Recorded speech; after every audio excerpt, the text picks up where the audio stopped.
తండ్రి బీఆర్ఎస్ అధినేత కె చంద్రశేఖరరావుతో గాని ఆ పార్టీతో గాని తిరిగి కలిసే ప్రసక్తే లేదని టీఆర్ఎస్ అధ్యక్షురాలు కల్వకుంట్ల కవిత స్పష్టం చేశారు. బీఆర్ఎస్ ఒక ముగిసిన అధ్యాయమని, ఆ పుస్తకాన్ని తాను ఇప్పటికే పూర్తిగా మూసేశానని ఆమె సంచలన వ్యాఖ్యలు చేశారు. ఇటీవల ఒక ఇంటర్వ్యూలో పాల్గొన్న కవిత ఒకవేళ కేసీఆర్ తిరిగి పార్టీలోకి ఆహ్వానిస్తే వెళతారా అన్న ప్రశ్నకి ఖచ్చితంగా ఆ అధ్యాయం ముగిసిందని సూటిగా సమాధానమిచ్చారు. జీవితంలో కొన్నిసార్లు పేజీలు తిప్పాలి, కొన్నిసార్లు పుస్తకాల్నే మూసేయాలని, తాను బీఆర్ఎస్ అనే పుస్తకాన్ని ఎప్పుడో మూసేశానని పేర్కొంటూ తన నూతన పార్టీ తెలంగాణ రక్షణ సేన టీఆర్ఎస్ ద్వారానే సరికొత్త చరిత్రను లిఖిస్తానని ఉద్ఘాటించారు. నిజానికి కొన్ని నెలలుగా సాగుతున్న ఈ రాజకీయ పోరుకి కొన్ని కీలక పరిణామాలు కారణమయ్యాయి. కొన్ని నెలల క్రితం సెప్టెంబర్లో కవితని బీఆర్ఎస్ పార్టీ నుంచి సస్పెండ్ చేయడానికి ముందు ఆమె తన తండ్రి కేసీఆర్కి ఒక సుదీర్ఘమైన బహిరంగ లేఖ రాశారు. ఆ లేఖలో ఆమె పార్టీ అంతర్గత పరిణామాలపై తీవ్ర అసంతృప్తిని, ఆవేదనను వ్యక్తం చేశారు. తెలంగాణ ఉద్యమ ఆకాంక్షల్ని పక్కనబెట్టి కొందరు స్వార్థపరుల చేతుల్లోకి పార్టీ వెళ్లిపోయిందని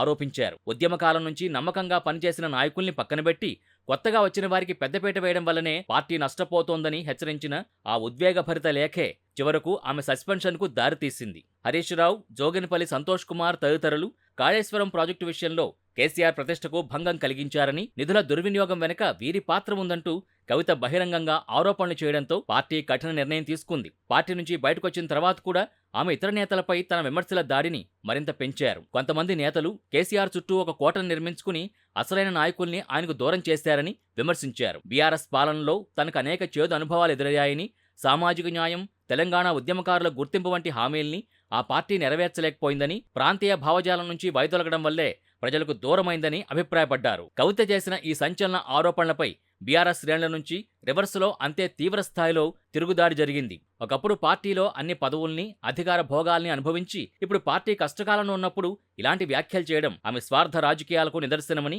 బీఆర్ఎస్ నేతలు మండిపడ్డారు. సొంత తండ్రిని, రాజకీయ భిక్ష పెట్టిన పార్టీని విమర్శించే నైతిక హక్కు ఆమెకు లేదని ధ్వజమెత్తారు. ఢిల్లీ మద్యం కేసులో ఇరుక్కుని పార్టీ ప్రతిష్టను దెబ్బతీసిన కవిత ఇప్పుడు సానుభూతి కోసం కొత్త పార్టీ డ్రామాలాడుతున్నారంటూ తీవ్ర విమర్శలు చేశారు. ఈ రాజకీయ యుద్ధం నేపథ్యంలోనే ఆమె తెలంగాణ రక్షణ సేన పేరుతో సరికొత్త రాజకీయ పార్టీని స్థాపించారు. పాత పేరుని తలపించేలా వ్యూహాత్మకంగా ఈ పేరును ఎంచుకోవడం ద్వారా తెలంగాణ సెంటిమెంట్ని తిరిగి తన వైపు తిప్పుకోవాలని కవిత ప్రయత్నిస్తున్నారు. ప్రస్తుతం కాంగ్రెస్ పార్టీయే తమ ప్రధాన ప్రత్యర్థి అని, బీజేపీ, బీఆర్ఎస్ పార్టీలు స్లీప్ మోడ్లోకి వెళ్లిపోయాయని ఆమె వ్యాఖ్యానించారు. తెలంగాణలో ఏర్పడిన రాజకీయ శూన్యతను భర్తీ చేయడానికి టీఆర్ఎస్ సరైన వేదిక అవుతుందని, పాత జ్ఞాపకాల్ని, అనుబంధాల్ని పూర్తిగా తుడిచిపెట్టేసి సరికొత్త రాజకీయ ప్రస్థానాన్ని ప్రారంభిస్తున్నట్టు స్పష్టం చేశారు. మరోవైపు ఢిల్లీ మద్యం కేసు వివాదంపై స్పందిస్తూ తనపై దిగువ కోర్టులో ఎలాంటి అభియోగాలు నమోదు కాలేదని కవిత వెల్లడించారు. ఈడీ, సీబీఐ అప్పీళ్ల అంశాన్ని తానేమీ పట్టించుకోవడం లేదని, ఆ వ్యవహారాల్ని న్యాయ వ్యవస్థకే వదిలేస్తున్నానని ఈ సందర్భంగా ప్రకటించారు.